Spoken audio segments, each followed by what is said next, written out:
Let's begin. The December wind carried the scent of pine through downtown Seattle as Rex Hancock reviewed the blueprints spread across his desk. At 34, he'd built a reputation as the go-to crisis management consultant for Fortune 500 companies, the man who prevented disasters before they happened and cleaned them up when they didn't. His office on the 42nd floor overlooked Puget Sound, but Rex rarely enjoyed the view. He was too busy running scenarios, identifying vulnerabilities, anticipating worst-case outcomes. His phone buzzed with a text from Jenna. Running late picking up Lily. Can you get her from dance? Rex smiled. 8-year-old Lily, technically his stepdaughter, though he'd never used that word, had wrapped herself around his heart from their first meeting 3 years ago. He'd married Jenna 2 years back, and Lily had stood beside them at the courthouse, holding both their hands. Her biological father had disappeared before she was born, and Rex had stepped into that role without hesitation. On my way, he typed back. 20 minutes later, he found Lily waiting outside the studio. Her blonde hair still in a tight bun, pink backpack almost as big as she was. Her face lit up when she saw him. Rex. She launched herself into his arms. She'd started calling him Dad about 6 months ago, but only when they were alone. Jenna had asked her to stick with his first name around family. Gran and Pop get confused, she'd explained, though Rex suspected it was more than confusion. How was class, kiddo? Miss Andrea says, I'm ready for point shoes. Lily bounced in her seat as he buckled her in. Can we get them this weekend? We'll see what your mom says. Rex pulled into traffic, listening to Lily chatter about her day. She talked about everything: school, friends, the stray cat she'd named Professor Whiskers, everything except her mother's family. The McLeans were old Seattle money, the kind that came from timber and shipping in the 1800s. Bernard McLean, Jenna's father, ran the family's investment firm from a waterfront estate in Madison Park. Rex had met them twice before the wedding, once at a stiff dinner where Bernard barely acknowledged him, and once at the ceremony itself, where the McLean family occupied one side of the small courthouse room like an invading force. You're not one of us, Bernard had said to Rex in the parking lot afterward, his voice low enough that Jenna couldn't hear. You're temporary. Eventually, Jenna will remember who she really is. Rex had smiled politely and walked away. He'd grown up in military housing, bouncing between bases Fort Bragg, Ramstein, Okinawa, the son of an Army colonel who taught him that some battles weren't worth fighting. Pick your wars carefully, his father had said. When you do fight, fight to win. That evening, Rex made spaghetti while Lily did homework at the kitchen counter. Jenna came home after 8, her designer handbag hitting the counter with a heavy thud. Client dinner ran long, she said, kissing Lily's head. To Rex, my parents want us for Christmas Eve. The whole family will be there. Rex kept stirring the sauce. We talked about doing Christmas, just the 3 of us this year. It's important to Dad. Jenna's voice had that edge it got when discussing her family. He's getting older. Family traditions matter. I have traditions too, Lily said quietly. Like making cookies with Rex. You can do both, sweetie. Jenna poured herself wine. We'll go to Gran and Pop's for dinner, then come home for cookies. Rex met his daughter's eyes. Lily looked down at her math worksheet. That night, after Lily was asleep, Rex found Jenna on the couch, scrolling through her phone. Something's bothering you about Christmas, she said without looking up. Your father doesn't want me there. He's old-fashioned. He'll come around. Will he? Rex sat across from her. Jenna, I've been part of this family for 2 years. He still introduces me as Jenna's current husband. That's just his sense of humor. Is it funny? Jenna finally looked at him. What do you want me to do, Rex? Cut off my entire family because they're not warm and fuzzy? They're traditional. Conservative. Yes, Dad's difficult. But he's my father. And Lily, what about her? Have you noticed she gets quiet whenever we're going to see them? She's 8 years old, and she tenses up like she's heading into a test. You're being dramatic. Jenna stood, taking her wine to the bedroom. We're going Christmas Eve. That's final. Rex stayed on the couch, staring at the dark window. His phone showed 11:47 p.m. In his line of work, he'd learned to trust his instincts. Right now, every instinct was screaming that something was wrong. The next 2 weeks blurred together. Rex took on a new client, a pharmaceutical company with a contamination scare, and spent long hours managing their crisis response. He coordinated with FDA officials, drafted public statements, organized product recalls across 6 states. It was the kind of high-pressure situation where one wrong move could cost lives and billions of dollars. But even buried in work, he watched Lily. She'd grown quieter as Christmas approached. Twice, he found her sitting in her room, staring at nothing. When he asked what was wrong, she'd just shake her head. "Are you worried about seeing Gran and Pop-Pop?" he asked one evening while helping her with a school project. Lily kept her eyes on the poster board.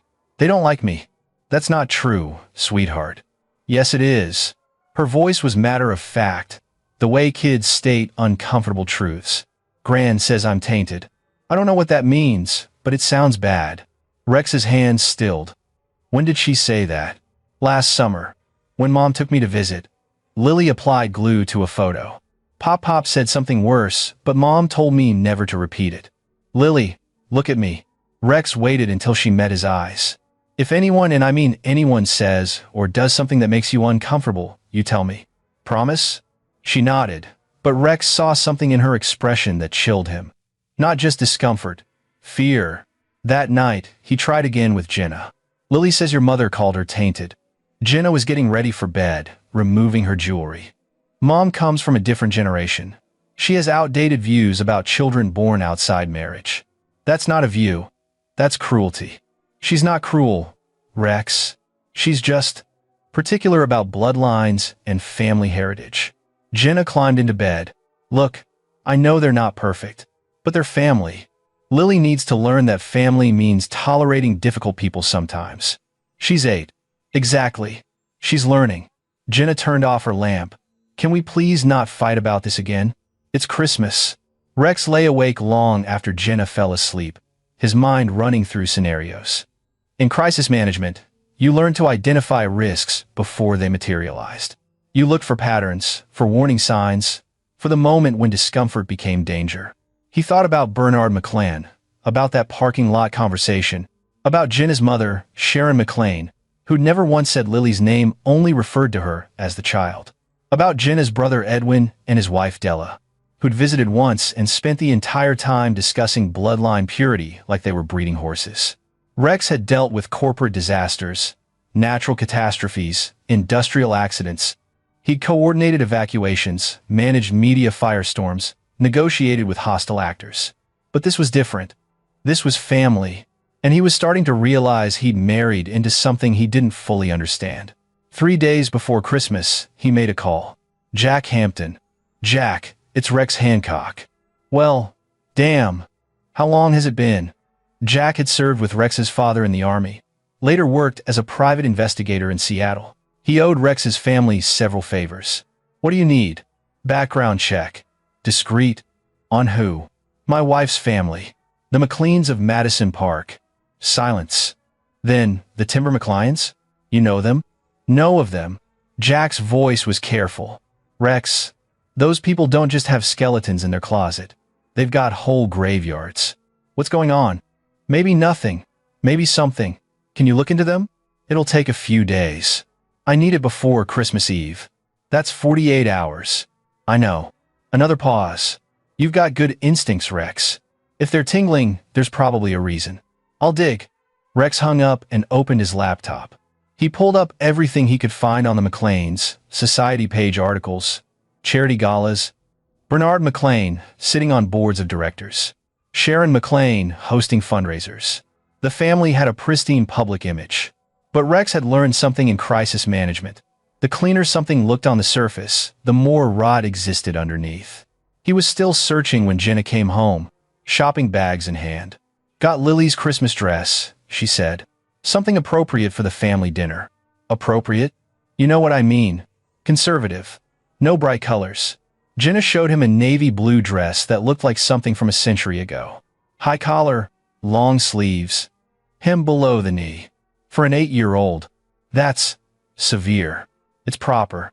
Jenna was already heading to Lily's room. "My mother is very particular about presentation." Rex followed her. Lily looked up from her book, saw the dress, and her face fell. "Do I have to wear that?" "It's beautiful, sweetie. Very grown up. I wanted to wear my red dress. The one Rex got me for my recital." "That's too flashy for Christmas Eve." Jenna hung the navy dress in the closet. This is more appropriate for a McLean family gathering. But I'm not a McLean, Lily said quietly. I'm a Hancock now. Jenna's expression tightened. Your last name is still Robertson. And you're my daughter, which makes you a McLean by blood. She left the room. Rex sat on the edge of Lily's bed. Tell you what, we'll wear what Mom wants for the dinner, but then we'll come home early and you can change into your red dress for cookies. Deal? Lily hugged him. I wish we didn't have to go. I know, kiddo, but sometimes we do things we don't want to do for the people we love. Even as he said it, Rex wondered if he was teaching her the wrong lesson. Christmas Eve arrived with heavy clouds and the promise of snow. Rex had spent the morning reviewing Jack Hampton's preliminary report, and what he'd found made his stomach turn. The McLeans weren't just old money. They were part of something called the Heritage Circle, a society of wealthy Seattle families who traced their lineage to the city's founders. On paper, it looked like a social club. Historical preservation, charity work, genealogy research. But Jack had found sealed court records, NDAs, whispered rumors. 3 families had tried to leave the Heritage Circle over the past decade. One had their business destroyed through mysterious bad press and lost contracts. Another family's daughter had overdosed on pills that weren't prescribed to her. The investigation had gone nowhere. The third family simply moved away without explanation, selling their home and business at a loss. These people play for keeps, Jack had said on the phone that morning. I'm still digging into their internal practices, but Rex, be careful tonight. I've heard things about their gatherings. Initiation rites, loyalty tests. Nothing concrete, but enough smoke to assume fire. What kind of tests? The kind that keep people in line through fear and shame. I'll have more after Christmas, but watch your back. Rex had hung up and stared at his phone for a long time. He should cancel. He should keep Lily away from these people. But Jenna would never forgive him, and without proof of actual danger, he'd look paranoid. Besides, it was just one dinner. A few hours. He'd stay close to Lily, and they'd leave the moment anything felt wrong. At 5 p.m., they pulled up to the McLean estate. The house was a stone mansion that looked like it had been airlifted from Victorian England, complete with turrets and leaded glass windows. Light blazed from every window. Cars lined the circular driveway. Mercedes, BMWs, a vintage Rolls-Royce.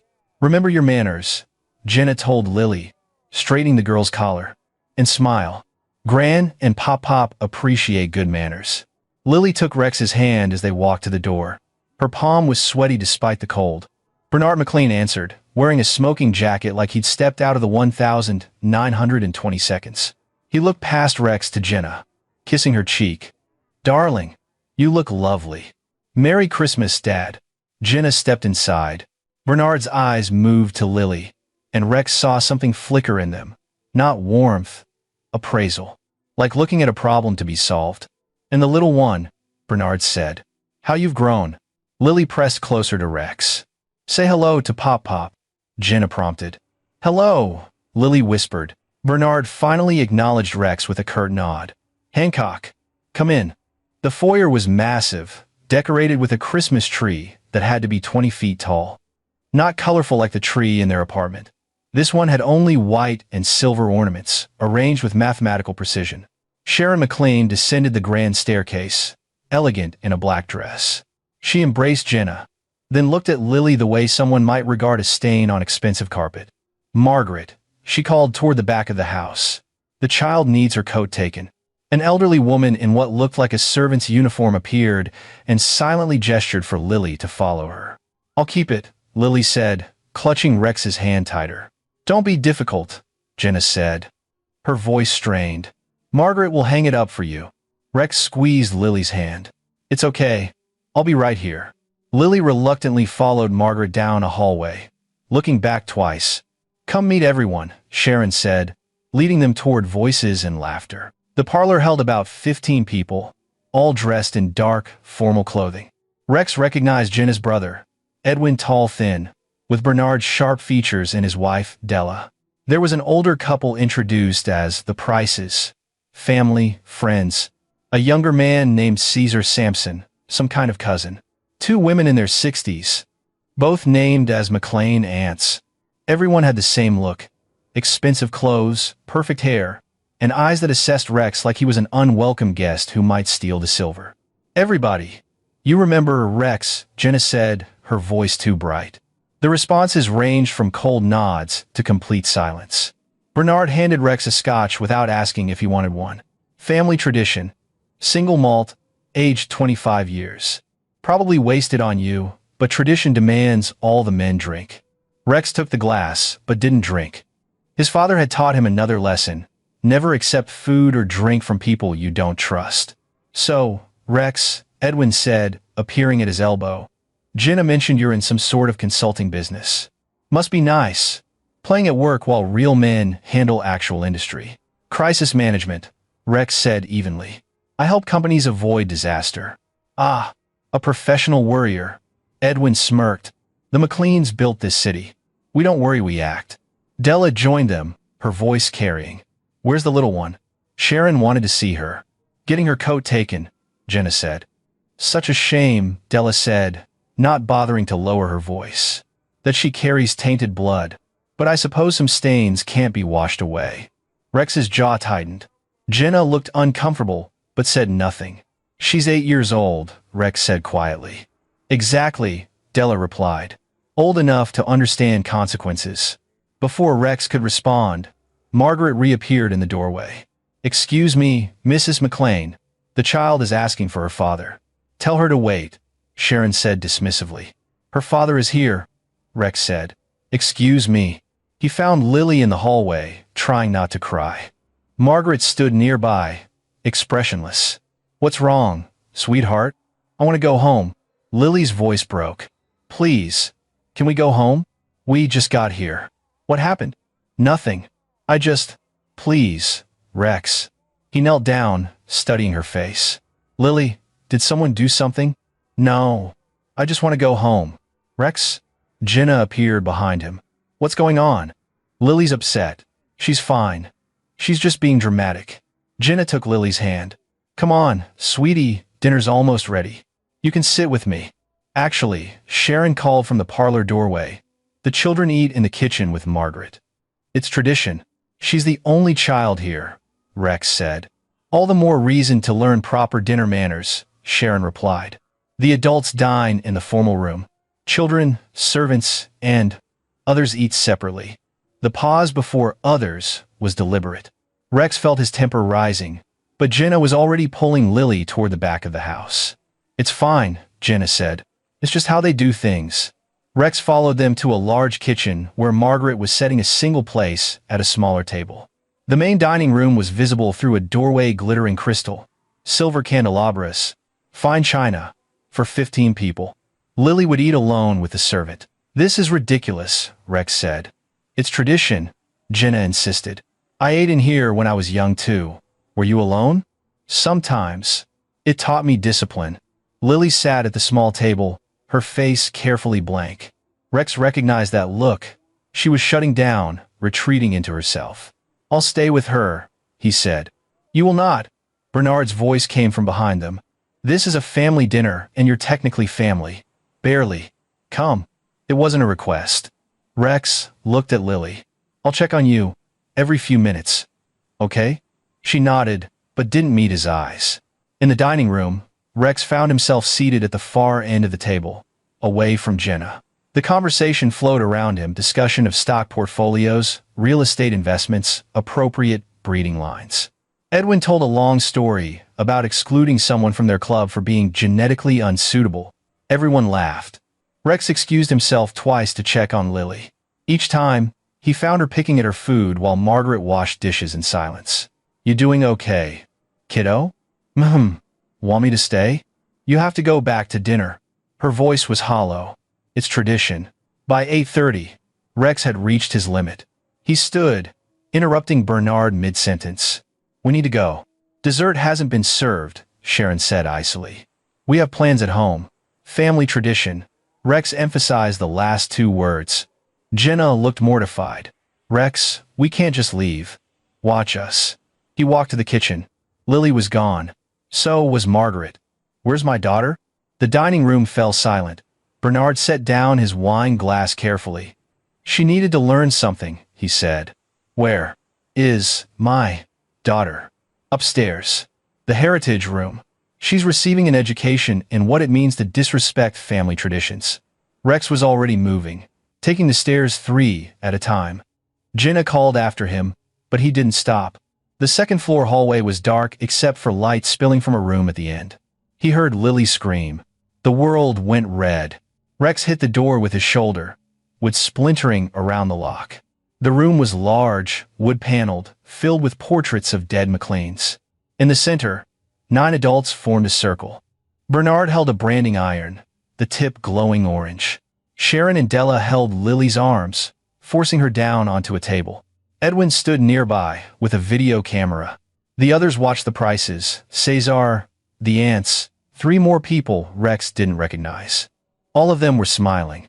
This is what outsiders get, Jenna was saying, her hand pressed on Lily's legs, holding her down. You're not really a McLean. You'll never be one of us. This mark will remind you. The smell hit Rex.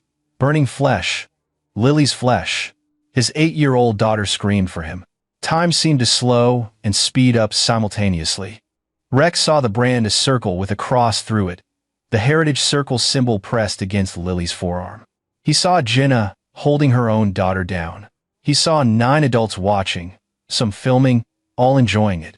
He'd spent 15 years managing crises, staying calm under pressure, thinking strategically. That ended. Rex grabbed the branding iron from Bernard's hand, not caring about his own burned palm, and swung it like a bat. Bernard went down. Sharon shrieked. Edwin lunged with the camera, and Rex caught him in the throat with his elbow. He scooped Lily up, her screams dissolving into sobs against his chest. The burn on her arm was the size of a $50, the skin already blistering. The smell made him want to vomit. Call the police, Sharon screamed. Oh, I'll do better than that, Rex said, his voice eerily calm now. His free hand pulled out his phone. Still holding Lily, he backed toward the door. Jenna stood frozen, her face white. Rex, you don't understand. It's tradition. All the children who marry into the family. You held her down, Rex said. You told them to do this. She needs to learn her place. Rex looked at the woman he'd married and saw a stranger. He carried Lily down the stairs. Behind him, he heard Bernard shouting about lawyers, about police, about how Rex had assaulted him. Sharon was crying. Edwin made sounds like he was choking. Rex didn't care. He got Lily to his car, wrapped her in his jacket, and made one call. Jack Hampton. I need everything. Now. Rex's voice was dead calm. Police, FBI, child services, media, everything we discussed as contingency. And I need it before these people finish their dessert. What happened? They branded my daughter. With a hot iron. 9 adults watched and participated. Silence. Then, Jesus Christ. I'm making calls now. Get her to Harborview Medical Center. I'll have people waiting. Jack. I want them destroyed. All of them.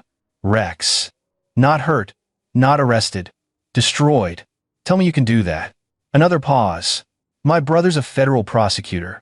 He's been trying to nail the Heritage Circle for years. If you've got evidence, I've got more than evidence. I've got their whole operation on the cloud. Rex had been running a security backup protocol on his phone since entering the house. Everything had uploaded automatically. I've got video, audio, faces, names. I've got them admitting to it. Then yeah, Jack said, and his voice was hard. I can destroy them. Get your daughter medical attention. I'll handle the rest. Rex drove to the hospital with Lily sobbing in the passenger seat, her arm cradled against her chest. He talked to her the whole way, telling her she was safe, that she was brave, that he loved her. I'm sorry, she kept saying. I'm sorry I wasn't good enough to be a McLean. Listen to me. Rex pulled into the emergency entrance. They're not good enough for you. Do you understand? Those people are sick. What they did, that's not love. That's not family. That's evil. Doctors took Lily immediately. Rex stood in the hallway, his burned hand throbbing, his clothes reeking of smoke and terror, and felt something inside him crystallize into pure, cold purpose. His phone buzzed. Jack, police are en route to the McLean estate. FBI is getting a warrant. Child Services has been notified. My brother wants your evidence. Rex typed. He'll have it in 10 minutes. But I want more than arrests. I want every business deal canceled. every board position lost, every society membership revoked. I want their name to become poison. That's not legal process. I don't care about legal process. I care about making sure they never hurt another child. Can you do it or not? Give me 48 hours. Rex sat in the waiting room, his mind already working through scenarios. He'd spent his career preventing disasters and managing them when prevention failed. Now he was going to create one. A controlled burn that would turn the McLean empire to ash. His phone rang. Jenna? Rex, please. Come back. We can talk about this. It's just a tradition, it doesn't mean. You held our daughter down while your father burned her. She's not your daughter. She's mine. And the Heritage Circle has rules about outside blood. Stop talking. Rex's voice could have frozen water. Don't call me again. Don't come near Lily again. The next time we speak will be in court. You can't keep her from me. I'm her mother. We'll see what a judge says when they hear what you did. He hung up, deleted her number, blocked it. A nurse appeared. Mr. Hancock? Lily's asking for you.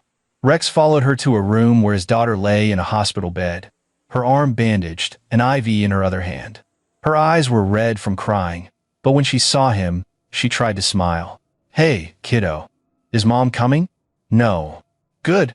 Lily's voice was small but firm. I don't want to see her. Ever. That can be arranged. Are you leaving too? Rex pulled a chair next to her bed and took her good hand. Lily, listen to me very carefully. I'm not going anywhere. Ever. You're stuck with me. Understand? But I'm not really yours. I'm just... Stop. Rex waited until she looked at him. You're mine. You've been mine since the day I met you. Biology doesn't matter. Love matters. And I love you more than anything in this world. Lily started crying again, and Rex held her carefully, mindful of the IV and bandages. They said I was tainted, she whispered. That I was broken.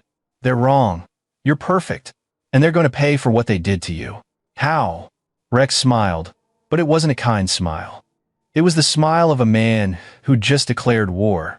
You know what I do for a living, right? I fix disasters. But I also know how to create them when necessary. I'm going to make sure everyone knows what the McLeans really are. Will it hurt them? Yes. Good, Lily said, and closed her eyes. Rex sat there all night, watching her sleep, his mind cataloging every resource he had, every connection, every tool in his arsenal. By dawn, he had a plan, and by New Year's, the McLeans would wish they'd never heard the name Rex Hancock. The morning after Christmas, Detective Janelle Lee arrived at Rex's apartment with a warrant for Bernard McLean's arrest and questions that needed answers. She was in her mid-30s, sharp-eyed, with the exhausted look of someone who'd worked through the holiday. Mr. Hancock, I need to take your statement about what happened last night. Coffee first, Rex said, gesturing her inside. Lily was still at the hospital under observation. He'd spent the past few hours making arrangements, and he was running on adrenaline and rage. He told Detective Lee everything, his voice steady and emotionless. She took notes, occasionally glancing up at him with something like sympathy. The doctors say Lily's burn is second degree, potentially third in the center. She'll need skin grafts. Lee's voice hardened. I've been a cop for 12 years. This is one of the worst things I've seen. What happens now? Bernard McLean has been arrested and charged with assault on a minor, child abuse, and conspiracy. We're working on charges for the others who were present. Lee paused. Your wife claims it was a religious ceremony, protected under freedom of religion. Rex laughed, bitter and cold. Religious ceremony. They tortured an 8-year-old child. I agree. But the McLeans have expensive lawyers. They're already spinning this as a cultural practice, a misunderstanding, and claiming you assaulted Bernard and broke into private property. I saved my daughter. I know. And we have the evidence to prove it. Lee closed her notebook. Mr. Hancock, off the record, these people have been getting away with things for decades. Sealed settlements, witnesses who suddenly refuse to testify, evidence that mysteriously disappears. The Heritage Circle has connections throughout the city: judges, politicians, police brass. You're going against a machine. Then, I'll break the machine. Lee studied him. You know what you're doing, don't you? You've got a plan. Several. Be careful. These people play dirty. So do I, when necessary. After Lee left, Rex opened his laptop and reviewed the files Jack Hampton had sent overnight. Jack hadn't been kidding about the graveyards of skeletons. The Heritage Circle wasn't just a social club. It was a cult of old money families who believed in bloodline purity, genetic superiority, and maintaining power through any means necessary. They'd been operating since the 1892, using wealth and connections to cover their tracks. Jack had found evidence of forced marriages between appropriate bloodlines, children removed from mothers deemed unsuitable, mysterious deaths that were never properly investigated, a pattern of abuse spanning generations, all hidden behind closed doors and genteel society manners. The branding wasn't new. It was how they marked children born to outsiders who married into member families, a permanent reminder that they weren't truly part of the bloodline. Usually, it happened to infants, where it could be explained as a birthmark or accident. Lily had avoided it until now because Rex had kept her away from the family. Last night had been Jenna's attempt to bring her daughter in line. Rex's phone rang. Jack Hampton. My brother's filing federal charges. Conspiracy to commit child abuse. Operating an organization engaged in abuse of minors. Racketeering. He's treating the Heritage Circle as a criminal enterprise. Good. There's more. I've been working my contacts in media. 3 major newspapers are running stories tomorrow. Torture cult among Seattle's elite. I've got the evidence package ready to send to every news outlet in the state. Do it. Rex, once this goes public, there's no coming back. These people will try to destroy you too. They already tried to destroy my daughter. They failed. Now, it's my turn. By noon, Rex was at Harborview Medical Center, sitting with Lily while she picked at Jell-O and watched cartoons. She was quieter than usual, but every time he started to leave, she grabbed his hand. I'm not going anywhere, he kept saying. Around 2 p.m., Jenna appeared in the doorway. She looked like she hadn't slept, her makeup smudged, designer clothes rumpled. I need to talk to Lily. No, Rex said. She's my daughter. You lost that right when you held her down and let your father burn her. Rex stood, positioning himself between Jenna and the bed. Leave. Now. Rex, please, I was raised that way. It's all I knew. The circle teaches that outside blood has to be marked, branded, tortured. Rex's voice was quiet but deadly. You had a choice. You chose them over your own child. Lily's voice came from behind him, small but clear. I don't want to see you. Jenna's face crumpled. Baby, I was trying to help you, to make you part of the family. By burning me, Lily pulled her blanket closer. You hurt me, Mom. You held me down while Pop hurt me.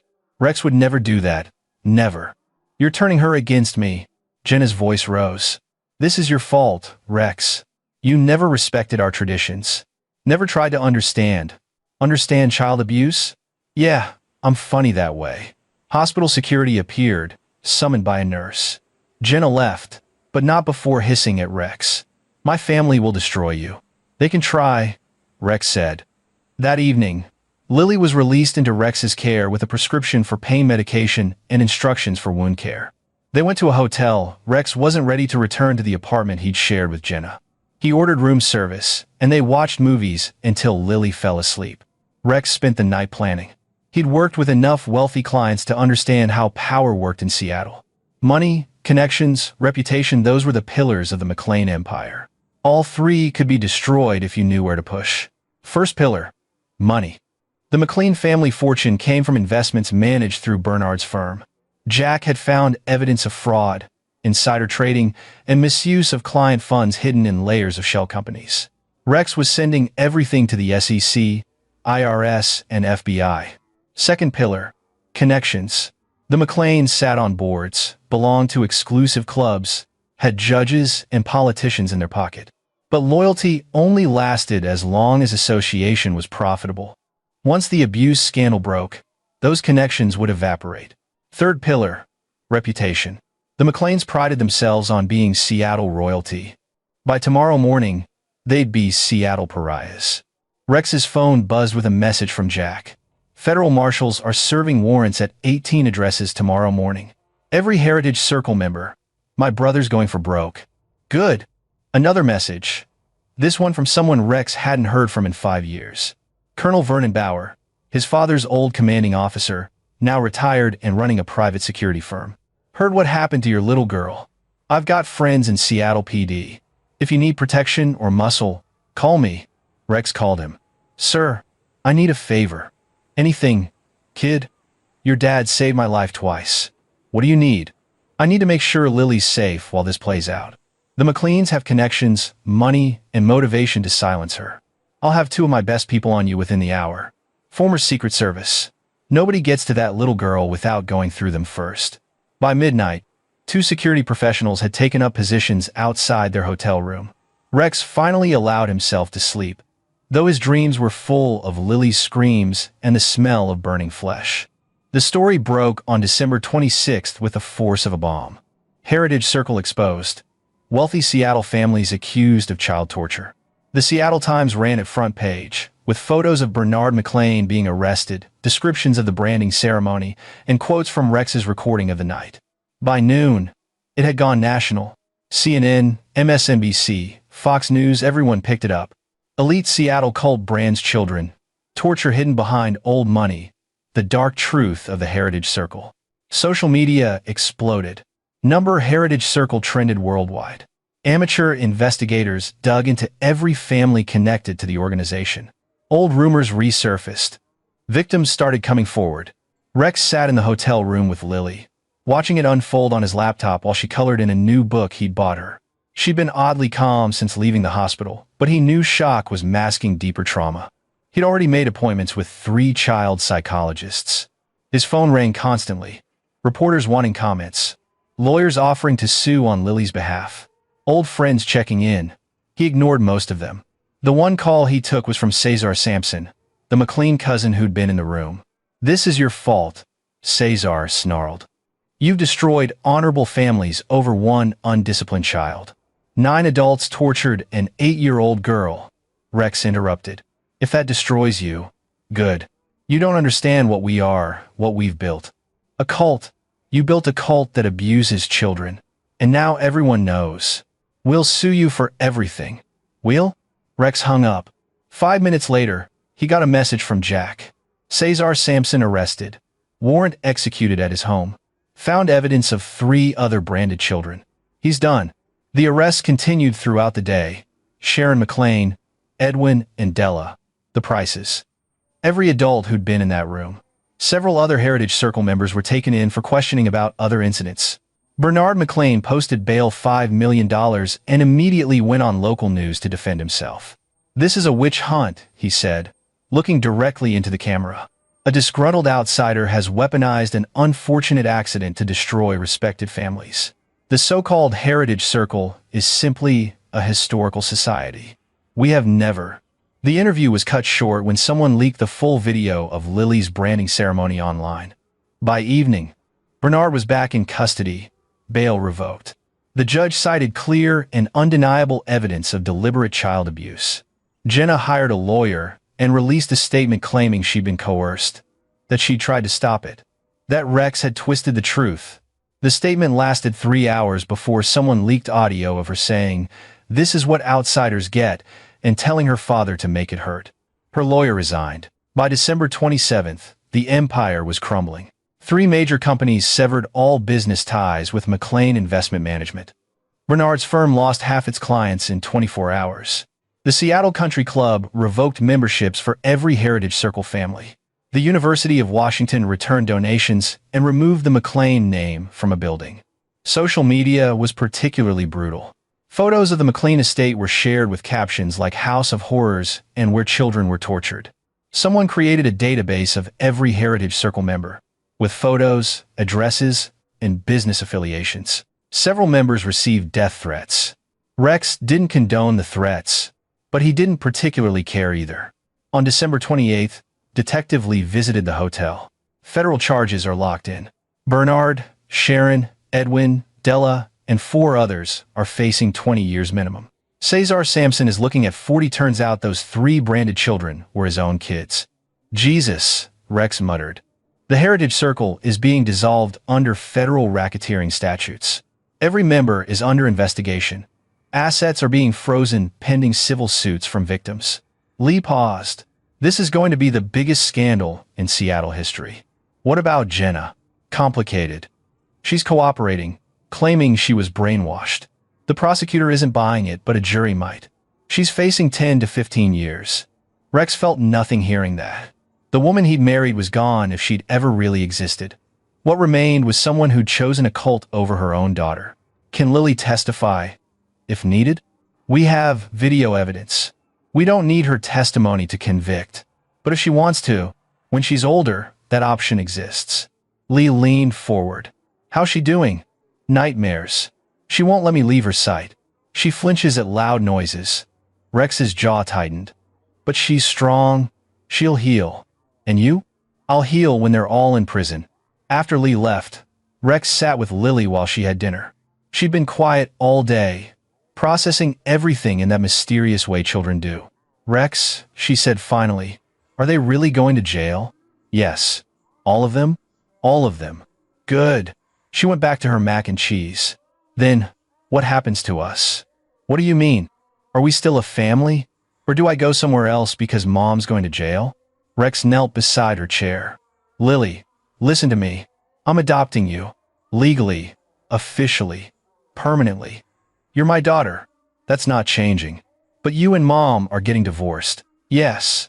But that doesn't change us. You're mine. Forever. Okay? Lily threw her arms around his neck. Can I call you Dad now? Not just when we're alone? You can call me Dad always. She pulled back, smiling for the first time since Christmas Eve. Dad. Yeah, kiddo. I love you. I love you too.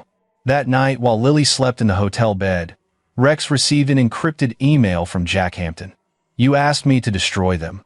Here's phase 2. The attachment contained everything Jack had compiled.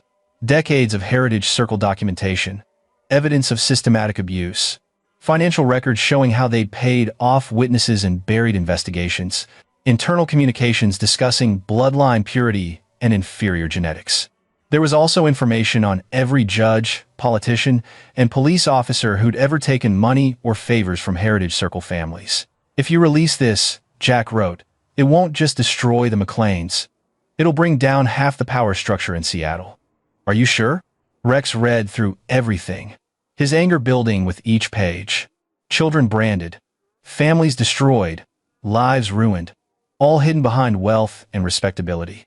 He hit send to every media outlet, government agency, and watchdog organization he could think of.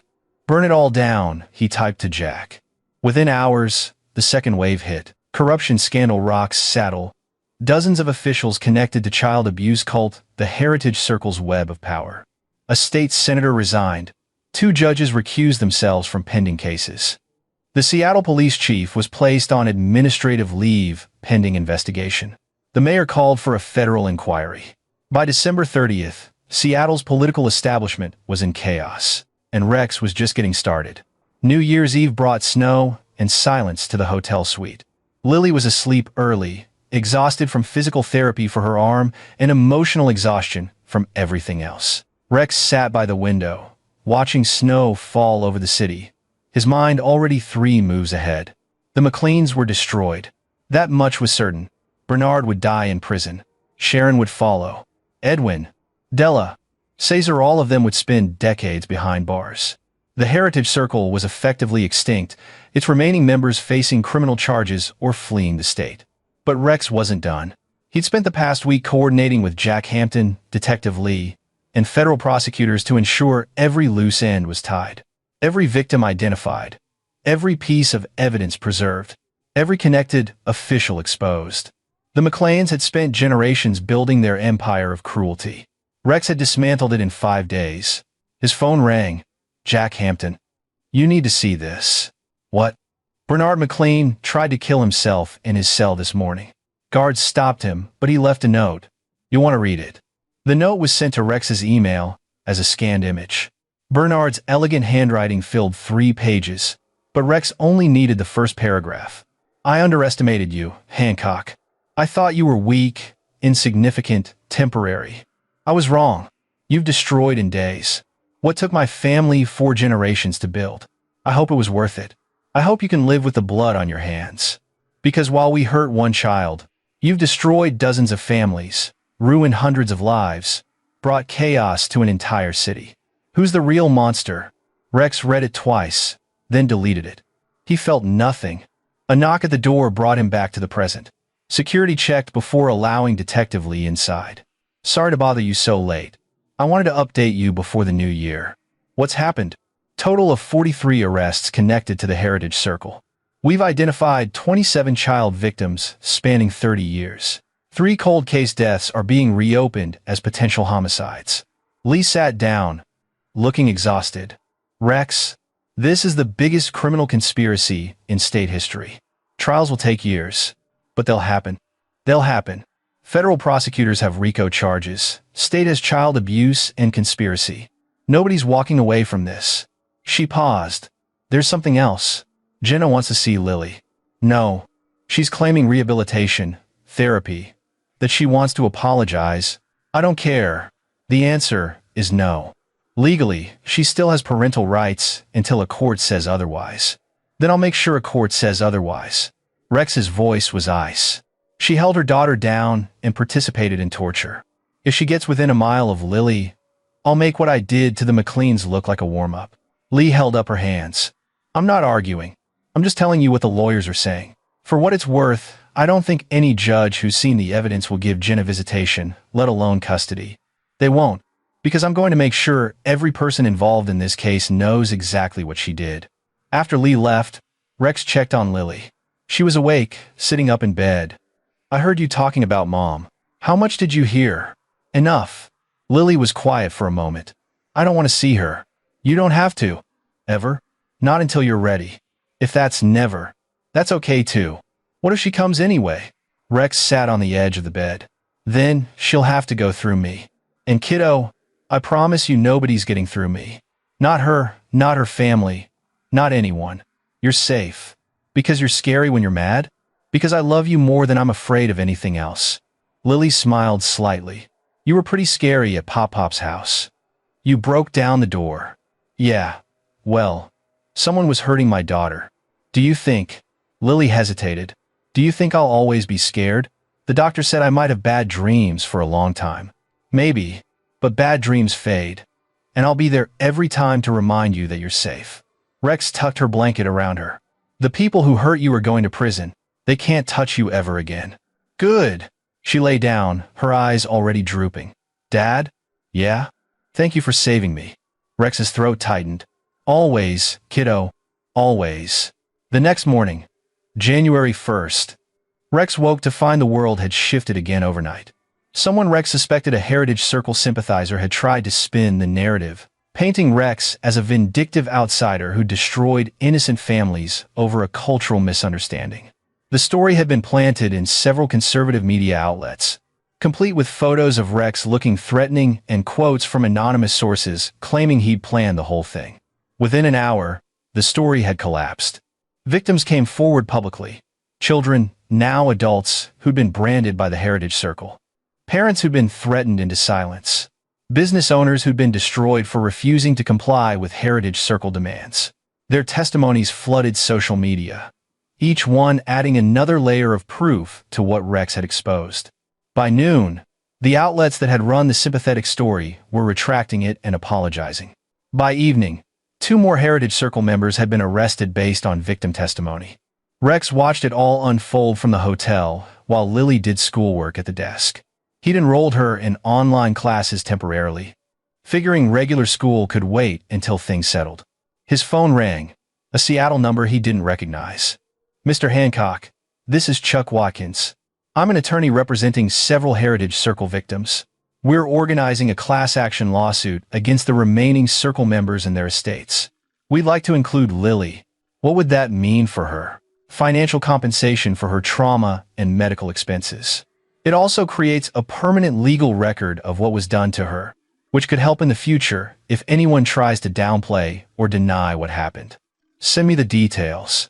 I'll review them. There's one more thing. Watkins paused. There's talk of a victim support organization being formed. People who were hurt by the Heritage Circle, coming together for healing and advocacy. Several victims have specifically mentioned wanting to thank you personally for finally bringing these people down. I didn't do it for thanks. I know. But you should know you've given a lot of people their voices back. People who've been silenced and scared for decades. That matters. After hanging up, Rex found Lily watching him from the desk. Who was that? A lawyer. He wants to make sure you get money from the people who hurt you. I don't want their money. It's not about wanting it. It's about them paying for what they did. Rex sat beside her. Money can't fix what happened, but it can help pay for doctors, therapy, things you might need in the future. Will it help other kids they hurt? Yes. The lawyer is representing a lot of people. Lily nodded slowly. Then, okay, if it helps other kids. That afternoon, two things happened simultaneously. First, Jenna's lawyer contacted Rex with a deal.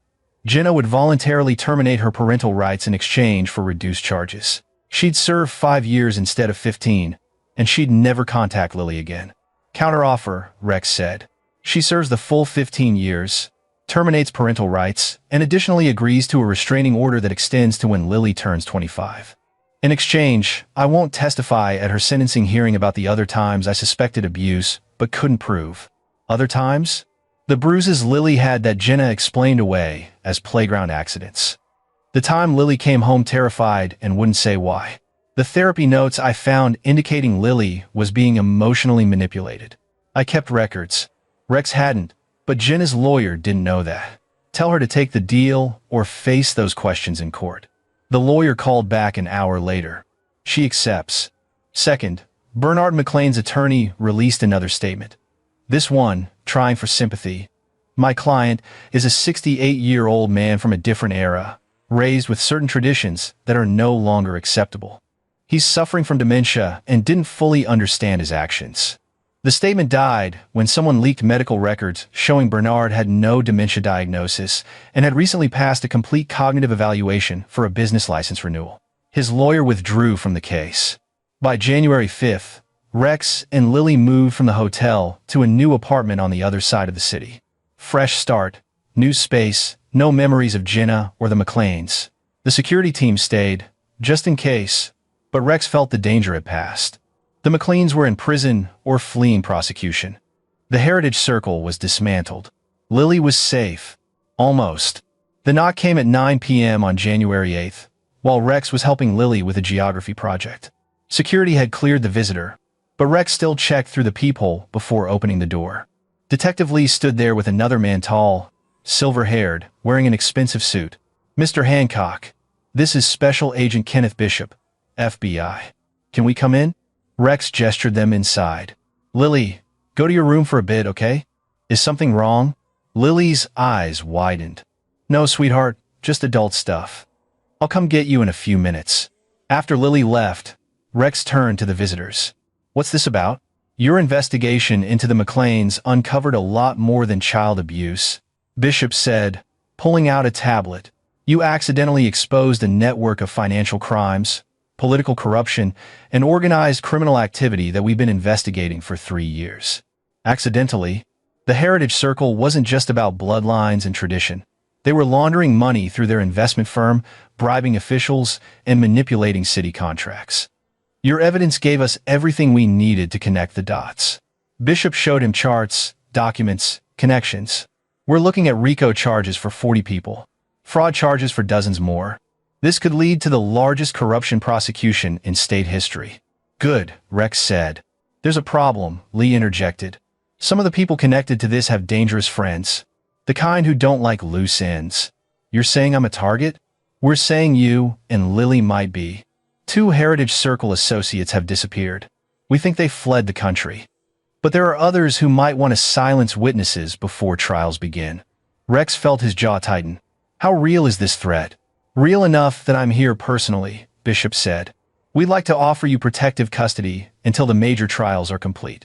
Probably 6 months. Absolutely not. Lily's been through enough. She needs stability, not to be hidden away like she did something wrong. We understand. But, no. Find another solution. Bishop and Lee exchanged glances. Finally, Bishop nodded. We can increase security. Federal agents in addition to your private team. We'll monitor communications, sweep for surveillance devices, track anyone who gets close. But you need to be careful. I've been careful. Be more careful. Lee stood. Rex, you poked a bear. a big, wealthy, connected bear. Some of those people have everything to lose. After they left, Rex sat in the quiet apartment, his mind running through scenarios again. He'd won the war against the McLeans, but the battlefield was bigger than he'd realized. He checked on Lily. She was reading, her bandaged arm resting on a pillow. "Everything okay?" she asked. "Everything's fine. Just some legal stuff about the case. Are the bad people going to stay in jail?" "Yes, I promise." But even as he said it, Rex was already planning. If someone came after them, he needed to be ready, not reactive, proactive. He'd spent his career preventing disasters. Time to prevent one more. He called Jack Hampton. "I need more security. Top tier. Former special forces if possible.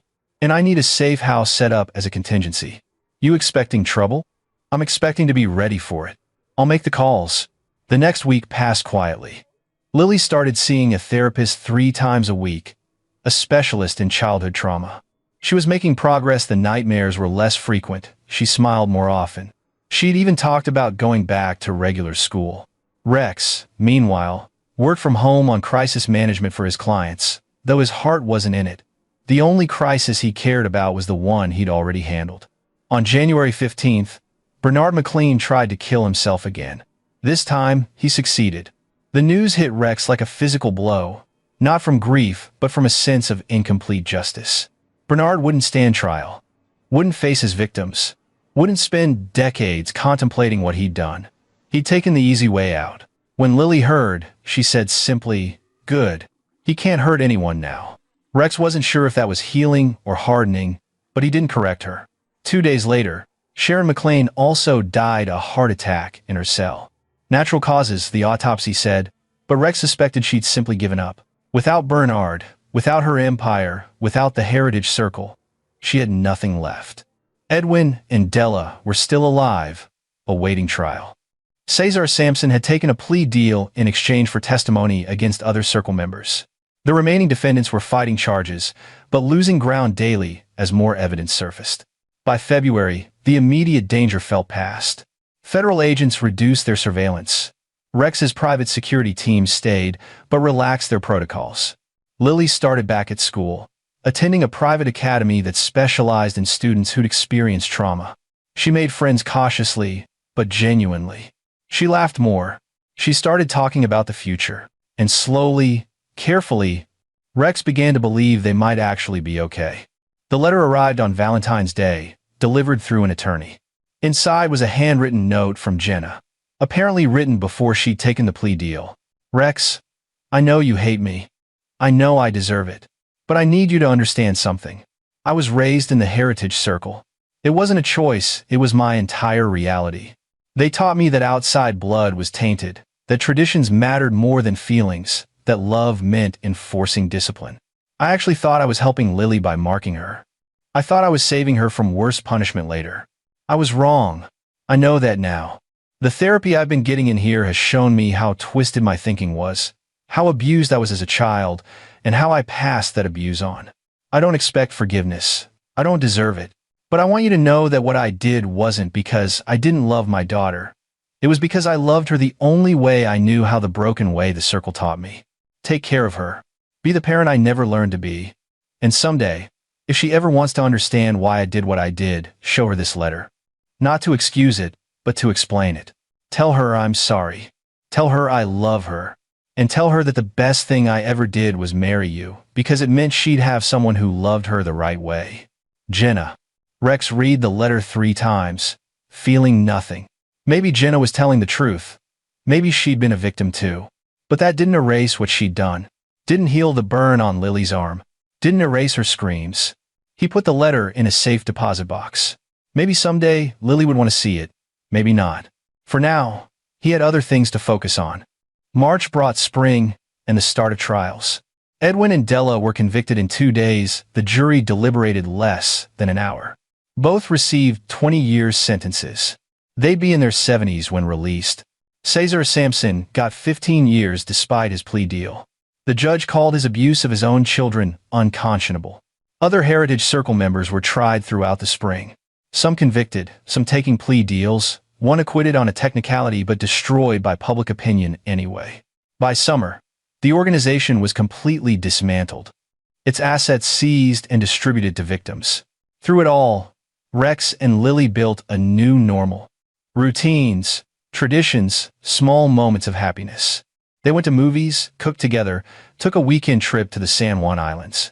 Lily's burn scar was healing. It would never fully disappear, but plastic surgery had made it less pronounced. More importantly, she was healing inside. The nightmares stopped. She stopped flinching at loud noises. She started dancing again. In June, the adoption was finalized. Lily Hancock became official, legal, permanent. "How do you feel?" Rex asked her afterward. Standing on the courthouse steps. "Like I finally belong somewhere," she said. In August, they moved to a house nothing like the McLean estate, just a modest 3-bedroom in a good neighborhood with a yard and normal neighbors. Lily picked out her own room colors, hung posters, made it hers. Rex scaled back his consulting work, focusing on projects he actually cared about. He started teaching crisis management at the university part-time. He dated casually, nothing serious, because his focus was on the small blonde kid who greeted him every day with, "Hey, Dad." Life settled into something resembling peace. September brought the anniversary of Lily's 9th birthday and a surprise visitor. Jack Hampton called first. "There's someone who wants to meet you. Says it's important." "Who?" "Alan Henderson. He was branded by the Heritage Circle as a kid in 1987. He's been following your case. Says he has information you need to hear." Rex agreed to meet at a coffee shop downtown. Alan Henderson turned out to be in his early 40s, successful looking, with a trace of a scar on his left wrist where his sleeve had ridden up. "Mr. Hancock, I wanted to thank you personally." Alan's handshake was firm. "What you did exposing the circle, getting justice, it meant everything to those of us who survived them. I'm glad I could help. But that's not the only reason I'm here." Alan glanced around, then leaned forward. "There's a rumor. The Heritage Circle might not be completely dead." Rex felt ice in his veins. "Explain." "Some of the younger members, people who weren't directly involved in the abuse, but were raised in the ideology, they've been meeting quietly. They call themselves the New Heritage. They're talking about rebuilding, about preserving the traditions, about learning from the mistakes that got the old circle exposed." "How do you know this?" "My brother married into a heritage family. He's an idiot who still believes in all that bloodline, purity garbage. He told me they're planning something."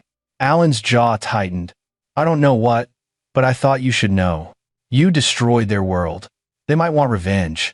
Rex processed this, his crisis management instincts kicking in. "Names. I need names of everyone involved. I'll get you what I can." After Alan left, Rex made several calls. To Detective Lee, to Federal Agent Bishop, to Jack Hampton. Within hours, they confirmed it. A small group of Heritage Circle descendants, none directly involved in the abuse but all raised in the ideology, were attempting to reorganize. They were no threat legally, they hadn't committed any crimes, but ideologically they were dangerous. "Should I be worried about Lily?" Rex asked Bishop. "We're monitoring them. Right now it's just talk, meetings, planning." "But Rex," Bishop paused, "these people blame you for destroying their families, their way of life. Some of them lost parents to prison, inheritances to victim lawsuits. They're bitter. Let them be bitter from a distance. I'm just saying, watch your back." Rex did more than watch his back. He activated every security protocol he'd built over the past year. Enhanced home security, updated emergency procedures, made sure Lily's school knew to never release her to anyone but him. And he waited. The attack came in October, but not the way he expected.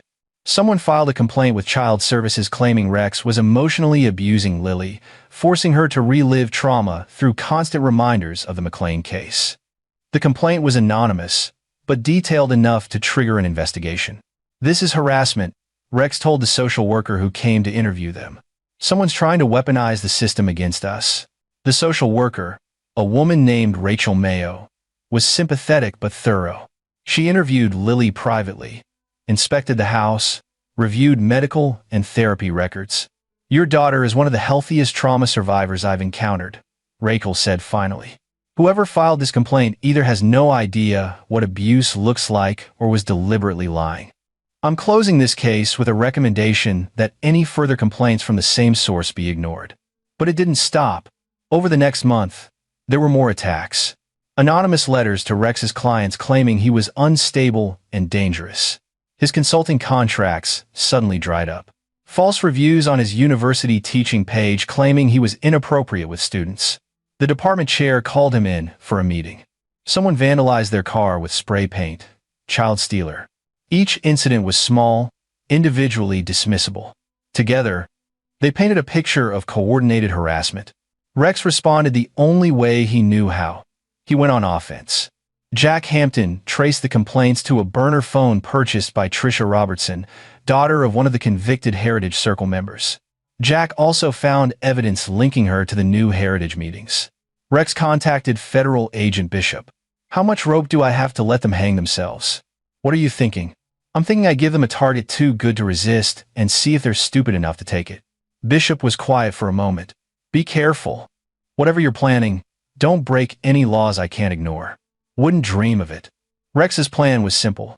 He announced publicly that he was writing a book about the Heritage Circle case, complete with naming names of everyone involved, including the second-generation members who'd escaped prosecution. He gave interviews, appeared on podcasts, made sure every new Heritage member knew he was going to expose them too. The reaction was immediate. More harassment, threatening letters. Someone followed Lily home from school before security intervened. A brick through their window with a note. "Leave the past alone." Rex documented everything, built a case, and waited for them to make a real mistake. It came in November. Trisha Robertson and 2 other new Heritage members attempted to break into Rex's house while he and Lily were at a movie.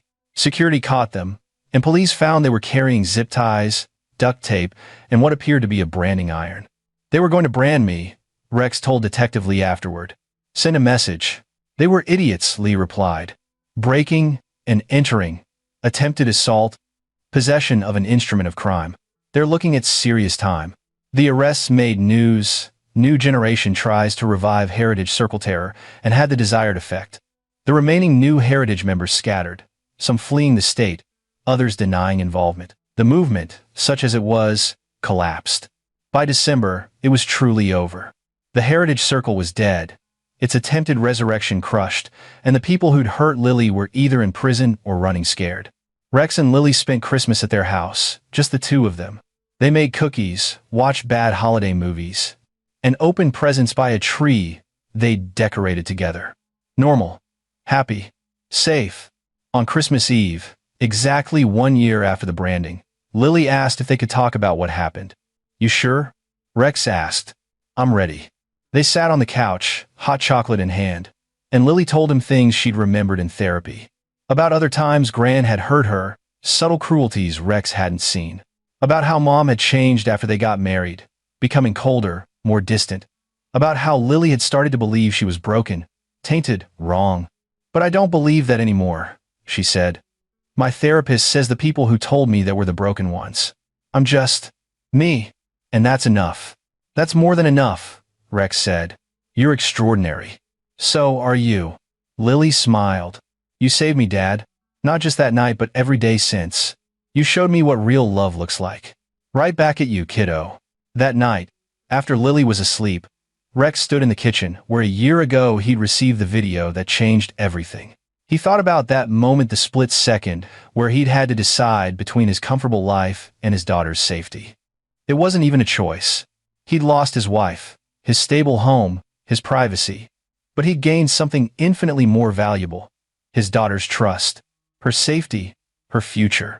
The McLeans had tried to mark Lily as an outsider, something less than human. Instead, they'd revealed themselves as the monsters they were, and Rex had made sure everyone knew it. Some people might call it revenge. Rex called it justice. His phone buzzed with a text from Lily's phone. She'd gotten her first phone for Christmas. "Can't sleep. Coming down for more cocoa. Love you, Dad." "Love you too," he typed back. Rex smiled, putting milk on the stove. Tomorrow they'd start year 2 of their new life. Year 2 of healing, growing, being a family the right way. The Heritage Circle was gone. The McLeans were defeated, and Rex Hancock and his daughter were finally, truly free. He heard Lily's footsteps on the stairs and turned to greet her, ready for whatever came next. Because he'd learned something over the past year. When you fight for someone you love, when you protect them with everything you have, When you refuse to let evil hide behind respectability, you don't just save them. You save yourself too. Extra marshmallows? Lily asked, hopping onto a kitchen stool. Is there any other way? They sat together in the warm kitchen, hot chocolate steaming, snow falling outside, and talked about nothing important until Lily yawned and said it was probably time for bed. Rex tucked her in, checked the locks, set the security system, and finally allowed himself to believe it. They were safe. The battle was won. The nightmare was over. And in the morning, they'd wake up to a future they'd built together, not tainted by the past, not defined by trauma, but shaped by love, resilience, and the unbreakable bond between a father and his daughter. The real kind of family. The earned kind, the kind worth fighting for. This is where our story comes to an end. Share your thoughts in the comments section. Thanks for your time. If you enjoy this story, please subscribe to this channel. Click on the video you see on the screen, and I will see you there.